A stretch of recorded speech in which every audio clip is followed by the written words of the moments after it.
Un jardín antes del amanecer. Todavía está oscuro. Las estrellas no se han ido del todo. El aire tiene esa temperatura específica del momento en que la noche se rinde sin anunciarlo. Los 11 apóstoles están escondidos. El Evangelio de Juan lo dice con esa precisión que solo tiene el miedo. Habían cerrado las puertas con llave. Eran hombres que habían visto milagros, que habían caminado 3 años con alguien que resucitaba muertos, que habían escuchado promesas sobre el reino, y en el momento que importaba, cerraron la puerta con llave y esperaron en la oscuridad. Una mujer no está escondida, está de pie en el jardín, llorando. No tiene las puertas cerradas, no tiene miedo de lo que pueda encontrar afuera. Va a buscar a alguien que, según le dijeron, ya no puede estar. Y en ese jardín oscuro, en ese momento entre la noche que se va y el día que no ha llegado todavía, algo ocurre. ¿Conoces su nombre? Hay una razón por la que la Iglesia te enseñó a repetirlo como nombre de penitente. Hay una razón por la que durante casi 14 siglos ese nombre fue sinónimo de algo que una mujer no debía ser. Hay una razón por la que las páginas del documento que la colocan en el centro de la historia primitiva del cristianismo fueron arrancadas. Y hay una razón por la que esas razones nunca se te explicaron juntas, en orden, con las fuentes en la mano. Eso es lo que vamos a hacer hoy. Me llamo Rodrigo. Trabajé 20 años en una biblioteca de la Universidad del Valle de Atemajac, cuidando libros que los alumnos no podían consultar sin autorización del rectorado. Un día me pregunté por qué no podía leerlos yo. Ese día empezó todo. Y esta historia llegó a mí de una manera que todavía me cuesta describir sin que me gane la emoción. Era mi segundo año de teología en la UNIVA. Materia patrística. El padre Garza era el profesor. Un jesuita de unos 50 años, preciso, metódico, de esos que nunca improvisaban. Tenía preparada cada clase con una semana de anticipación. Ese martes la clase era sobre los títulos honoríficos dados a los santos en la tradición temprana de la Iglesia. Títulos litúrgicos. Nada que pareciera explosivo. El padre Garza mencionó varios. Doctor de la Iglesia, virgen y mártir, confesor. Los fue anotando en el pizarrón con esa caligrafía pequeña y ordenada que tenía. Y luego, casi al final de la lista, en voz completamente normal, sin bajar el tono ni darle ningún énfasis especial, dijo: Apostola Apostolorum, título dado a María Magdalena por Hipólito de Roma, aproximadamente en el año 200 de nuestra era.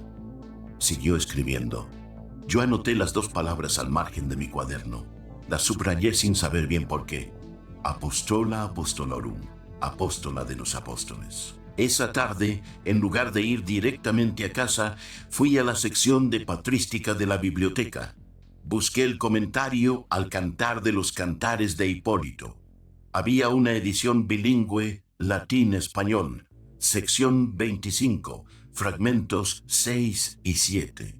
Lo encontré, y lo que Hipólito escribía no era poesía, no era metáfora devocional, era reconocimiento formal de una función apostólica. La primera en ver al Cristo resucitado, era la primera en ser enviada a proclamarlo. Por eso, el título, Apostola Apostolorum, no un título dado a ningún apóstol varón, solo a ella. Y en casa siempre nos enseñaron que la Magdalena era el ejemplo de lo que no había que ser.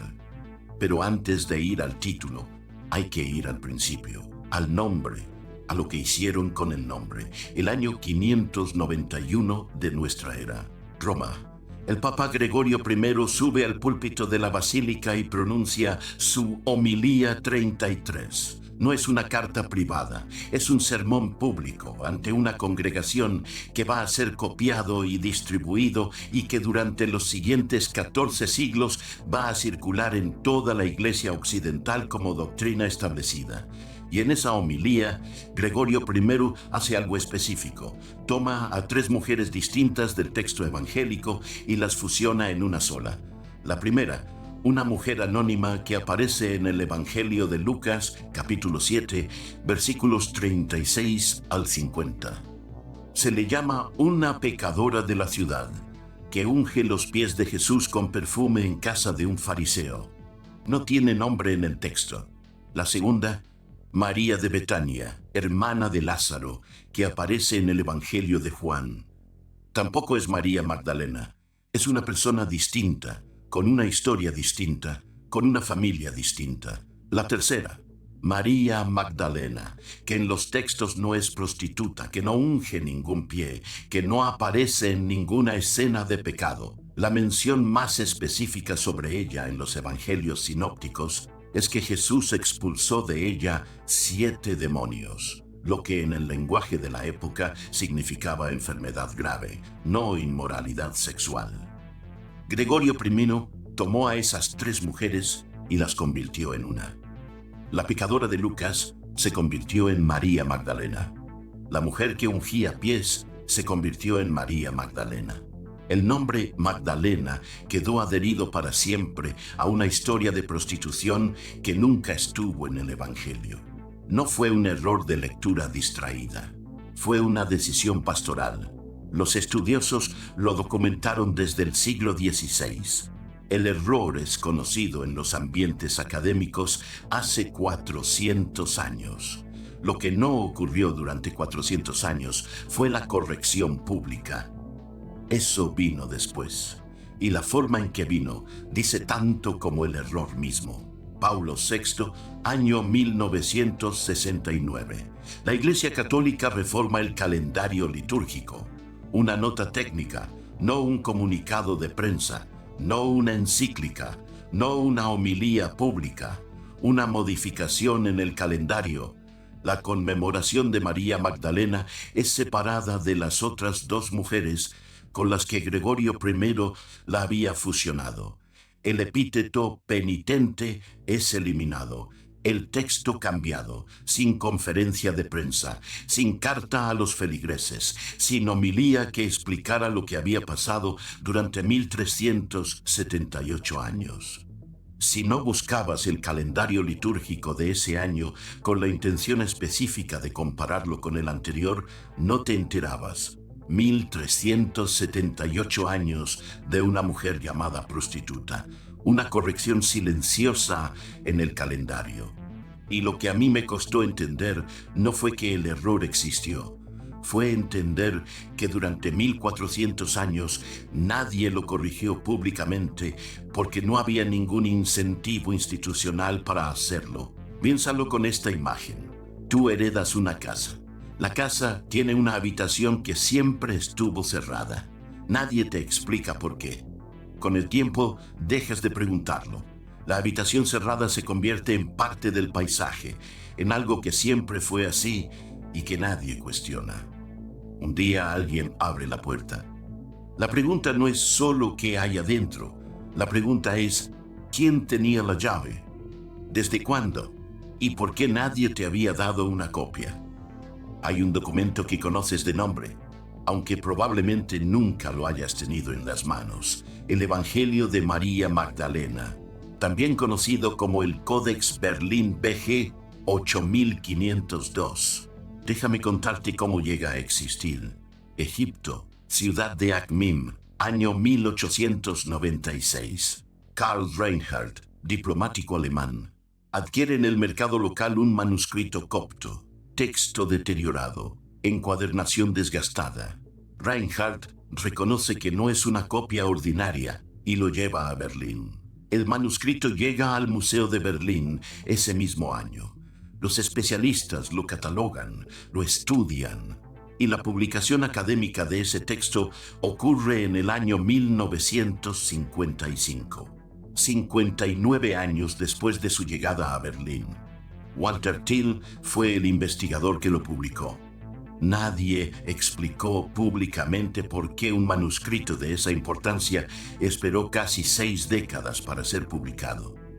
El archivo guarda correspondencia de especialistas que sabían de su existencia.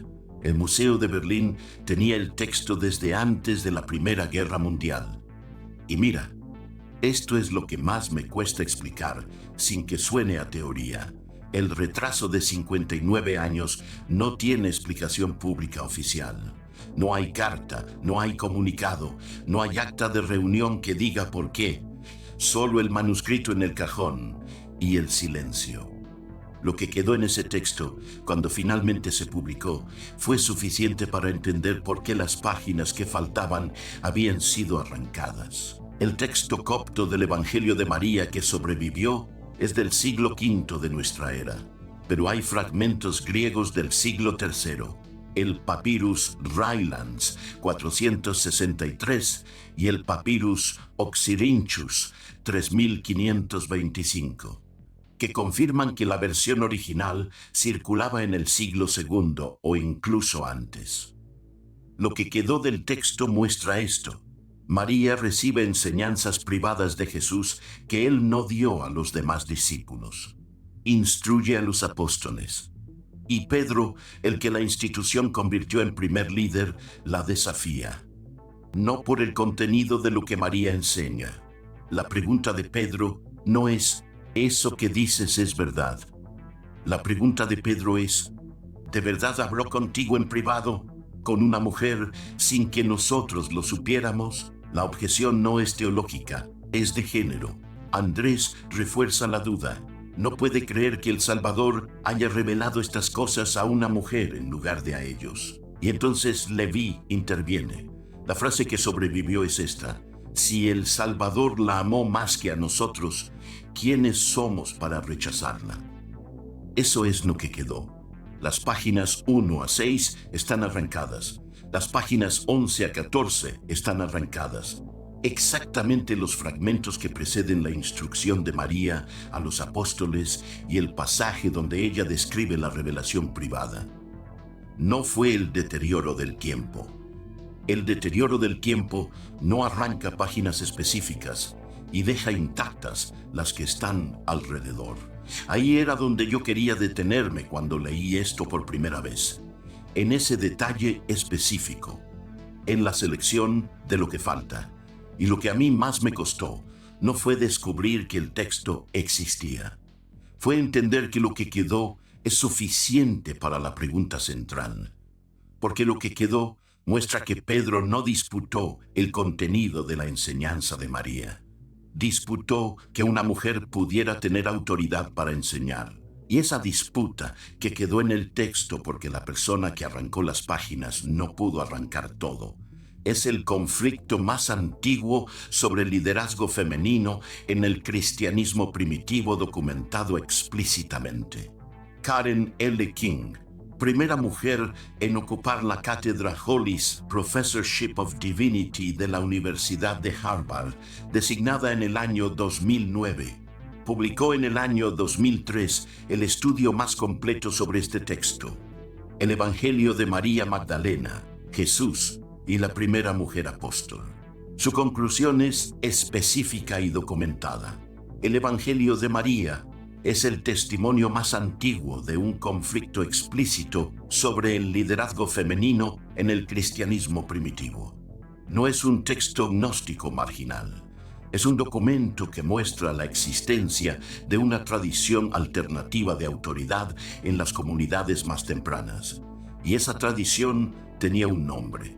El mismo nombre que Gregorio Pimenotu convirtió en sinónimo de pecado en el año 591. Si alguna vez sentiste que algo no cuadraba, que las mujeres en tu parroquia sabían más, cargaban más, sostenían más de lo que el altar reconocía, que había algo en la historia oficial que estaba desbalanceado de una manera que nadie podía explicarte con precisión, este texto es la razón de ese silencio. Tiene nombre, tiene fecha, tiene páginas arrancadas. Lo que sentiste no era una impresión vaga, era la sombra de algo que existió, que fue reconocido formalmente en el siglo II y que después fue sistemáticamente borrado, fusionado, silenciado, corregido en calendarios que nadie leía. El silencio que sentiste en la parroquia tiene historia, y esa historia es documentable. Ahora hay que volver al título, Apostola Apostolorum. Hipólito de Roma vivió aproximadamente entre el año 170 y el año 235 de nuestra era. Era un teólogo importante, lo suficientemente importante para que la Iglesia lo canonizara. No era un personaje marginal ni un herético. Era alguien cuyas palabras tenían peso en la tradición. Y en su comentario al Cantar de los Cantares, sección 25, fragmentos 6 y 7, Hipólito da a María Magdalena ese título, no como metáfora, como reconocimiento formal de una función. El fundamento que da es este: fue la primera en ver al Cristo resucitado, fue la primera en ser enviada a proclamarlo. Juan 20, versículos 11 al 18. Los 4 evangelios confirman que las primeras personas en anunciar la resurrección son mujeres lideradas por María Magdalena. En ninguno de los 4 evangelios esa persona es Pedro. ¿Lo habías notado? No en los sermones, no en el catecismo, en el texto mismo. Las primeras en ir al sepulcro, las primeras en encontrarlo vacío, las primeras en recibir el mensaje de lo que se convirtió en el núcleo de toda la fe cristiana. La autoridad de Pedro como primer líder de la Iglesia descansa sobre una sola frase. Evangelio de Mateo, capítulo 16, versículo 18. Y yo te digo que tú eres Pedro, y sobre esta roca edificaré mi iglesia. Hay algo que no se menciona en los sermones. Esa frase no aparece en el Evangelio de Marcos. Marcos es el evangelio más antiguo, escrito aproximadamente en el año 70 de nuestra era. La frase de la roca y la iglesia aparece únicamente en Mateo, escrito entre 15 y 20 años después. En el evangelio más antiguo no está. No te estoy diciendo qué creer sobre esa frase. Te estoy diciendo lo que el texto muestra cuando lo lees en orden cronológico. El evangelio más antiguo no registra la frase sobre la roca. El título que ningún apóstol varón recibió jamás sí está documentado, y fue dado a la misma mujer cuya autoridad Pedro cuestionó, según el evangelio que tiene páginas arrancadas. Detente un momento aquí. El año 200 aproximadamente, un scriptorium con luz de vela. Hipólito de Roma escribe ese título en tinta sobre pergamino, Apostola Apostolorum, un reconocimiento formal en una tradición que todavía recuerda quién llegó primero al jardín. 400 años después, Gregorio I pronuncia su homilía 33. El mismo nombre, un significado completamente distinto. Y entre esos dos momentos, algo cambió. No en el texto, en quien controlaba el texto. Déjame decirte algo antes de seguir.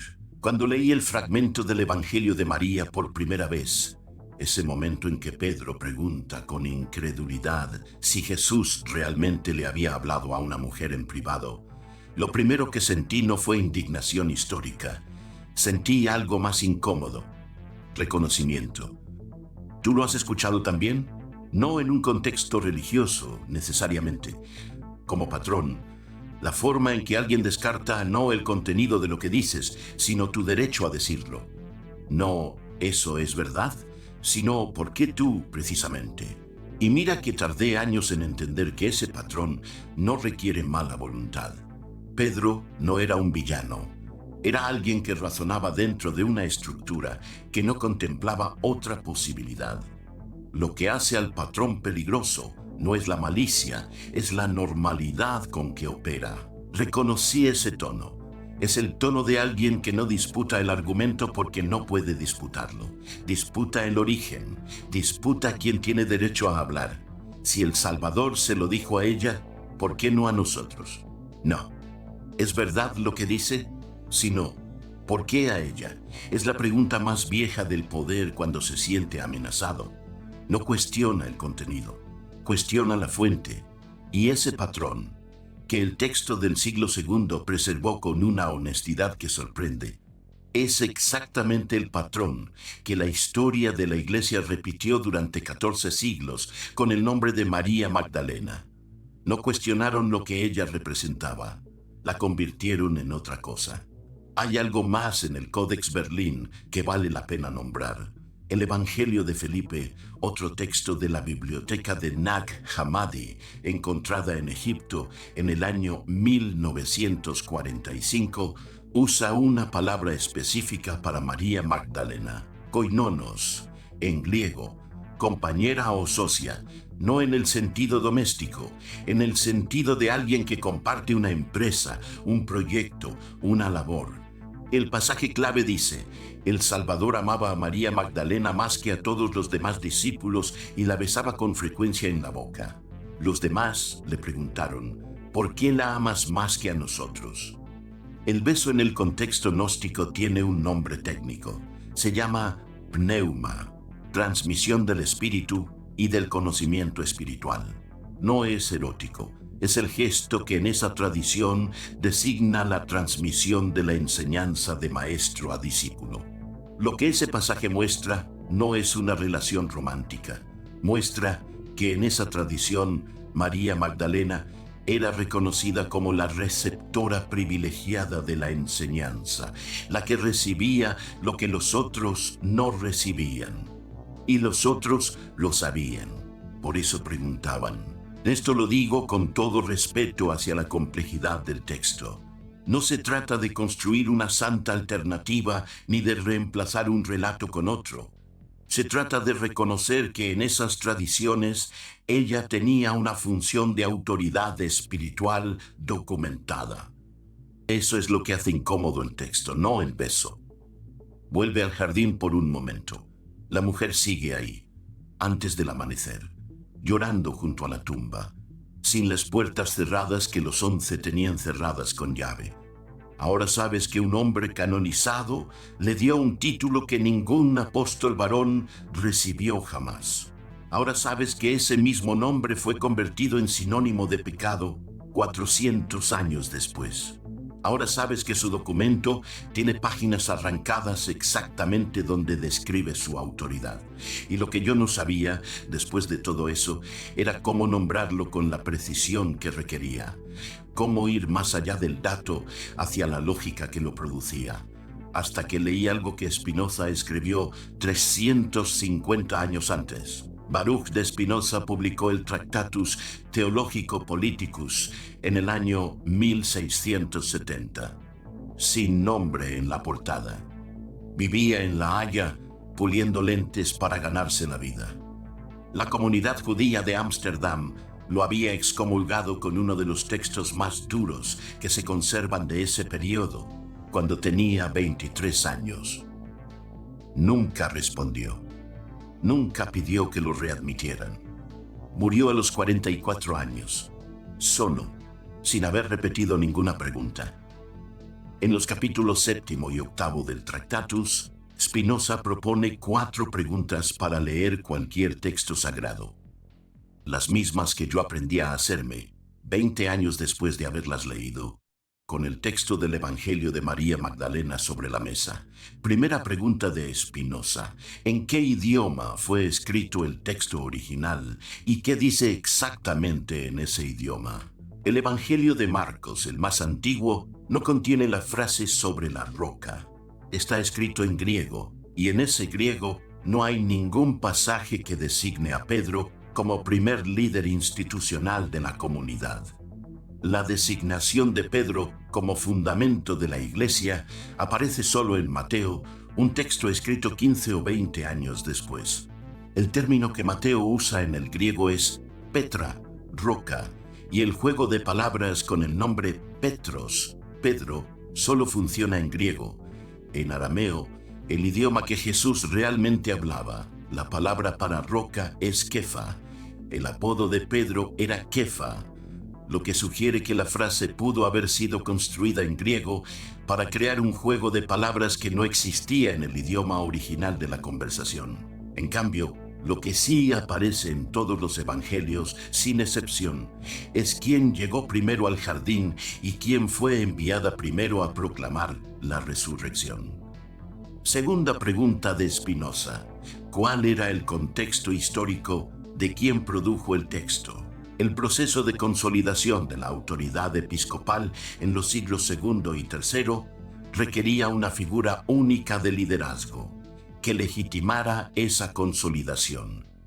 La figura de Pedro como primer obispo de Roma cumplía esa función. María Magdalena, cuyo liderazgo estaba documentado en tradiciones que circulaban en paralelo, representaba una línea de autoridad distinta, no institucionalizable de la misma manera. Gregorio I, al fusionar a María Magdalena con la pecadora anónima de Lucas, no tomó esa decisión en el vacío. Lo hizo en un contexto en que la autoridad de la Iglesia necesitaba estar claramente definida, jerarquizada y articulada en torno a una figura que pudiera transmitirse institucionalmente. Una mujer que había recibido enseñanzas privadas de Jesús y que había instruido a los apóstoles no encajaba en esa arquitectura. Tercera pregunta de Spinoza: ¿quién transmitió el texto? ¿Quién lo editó? ¿Qué quedó? ¿Y qué se perdió? El canon que llegó a ser la Biblia fue fijado en el año 382, bajo el Papa Dámaso I, con la colaboración de Jerónimo. De los textos que circulaban en las comunidades primitivas, algunos entraron, otros no. El criterio no era únicamente la antigüedad ni la autenticidad, era también la consistencia con la estructura de autoridad que la Iglesia estaba construyendo. El Evangelio de María quedó fuera. Las páginas del texto copto que sobrevivió fueron arrancadas. El manuscrito esperó 59 años en un cajón en Berlín. Lo que quedó fue suficiente, pero fue solo lo que no pudieron eliminar completamente. Cuarta pregunta, la más difícil.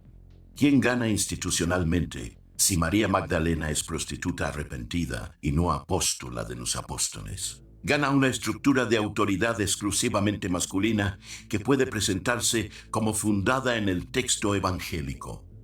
Gana la legitimidad de una jerarquía que no necesita explicar la existencia de tradiciones alternativas de liderazgo. Gana una institución que puede hablar de la mujer como pecadora redimida, no como figura de autoridad primaria. Spinoza no dijo que esa institución fuera maliciosa. Dijo que cuando una institución define lo sagrado, esa definición responde a intereses que se pueden identificar, rastrear y nombrar, y que preguntarse cuáles son esos intereses no es irreligioso, es lo único honesto. Vuelvo al jardín, el mismo jardín del principio, pero ahora sabes lo que ocurrió después. La mujer que no tenía miedo, la que no estaba escondida detrás de una puerta cerrada con llave, la que fue enviada primero, la que recibió el título que ningún apóstol varón recibió jamás. Cuando vuelves a ese jardín ahora, ya sabes quién es. Y sabes también lo que le hicieron a su nombre durante 14 siglos. Sabes que un teólogo canonizado del año 200 la llamó apóstola de los apóstoles, que un papa del año 591 la llamó prostituta, que un papa del año 1969 corrigió el error en silencio, que un documento con páginas arrancadas muestra a Pedro cuestionando no el contenido de su enseñanza, sino el hecho de que fuera mujer. Y sabes que las páginas que faltan son exactamente las que describen su autoridad. Hay una frase que me quedó de la tarde en que terminé de leer el estudio de Karen King. Es una frase sencilla, no es una declaración académica. Es casi una nota al margen que ella deja después de cientos de páginas de análisis. Dice algo así: el Evangelio de María no nos dice que la iglesia primitiva fue perfectamente igualitaria. Nos dice que hubo un conflicto, y el hecho de que ese conflicto quedara registrado en un texto que luego fue mutilado, nos dice quién ganó ese conflicto. ¿Quién ganó? No quién tenía razón, no quién tenía el texto más antiguo, no quien tenía el título más formal. ¿Quién ganó? Y la respuesta a esa pregunta es la misma persona cuyo nombre aparece en Mateo 16, 18. El mismo versículo que no aparece en el Evangelio más antiguo. No te estoy diciendo que Pedro fue un hombre deshonesto. No te estoy diciendo que la iglesia fue malvada por lo que hizo. Te estoy diciendo que hay un documento con páginas arrancadas que muestra un conflicto real sobre el liderazgo en las comunidades más tempranas del cristianismo. Te estoy diciendo que el conflicto existió. Te estoy diciendo que hubo una tradición que reconocía a María Magdalena como figura de autoridad primaria y que esa tradición fue desplazada, fusionada con una historia de prostitución, corregida en silencio en un calendario en 1969. Te estoy diciendo que Hipólito de Roma, un padre de la Iglesia canonizado, que murió aproximadamente en el año 235, le dio a María Magdalena el único título que ningún apóstol varón recibió jamás, y que ese título no aparece en ningún catecismo que yo haya conocido. Eso no requiere ninguna teoría.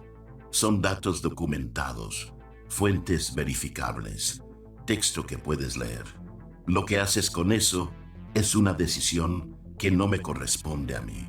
Hay algo que yo no pude olvidar después de esa tarde en la sección de patrística, cuando salí de la biblioteca con las fotocopias del comentario de Hipólito. Pasé frente al pequeño altar que había en el pasillo de la UNIVA. Una reproducción de un cuadro de María Magdalena, los ojos llenos de lágrimas, las manos sobre un cráneo, la imagen de la penitente, la imagen que Gregorio reconstruyó en el año 591.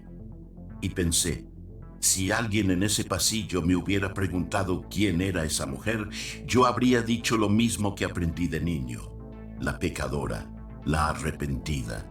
El ejemplo de que nadie está demasiado lejos para ser perdonado.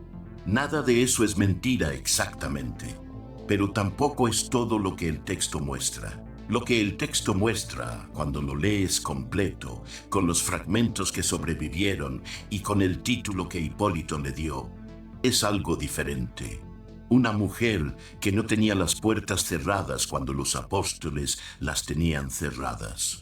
Una mujer que recibió el encargo de proclamar primero lo que se convirtió en el núcleo de toda la fe cristiana. Una mujer cuya autoridad fue disputada, cuyo nombre fue disfrazado, cuyo documento tiene páginas arrancadas. Y un papa del siglo XX que corrigió el error sin decirle nada a nadie. Spinoza lo dijo hace 350 años. No sobre María Magdalena específicamente, pero sobre el proceso exacto que la convirtió en lo que no era. Cuando una institución define lo sagrado, esa definición responde a intereses que se pueden identificar. No siempre son intereses maliciosos, no siempre hay una conspiración, pero siempre hay una lógica, y esa lógica tiene consecuencias para lo que queda y para lo que desaparece. Lo que desapareció en este caso fue un título, un documento, unas páginas, y lo que quedó fue una imagen en un pasillo de universidad. Una mujer llorando, con un cráneo entre las manos, mirando hacia abajo. La misma mujer que ese mismo pasillo habría tenido que representar con el único título que ningún apóstol varón recibió jamás, si el año 591 hubiera ocurrido de otra manera. Apostola Apostolorum. Ahí lo dejo. Tú decides qué haces con esto.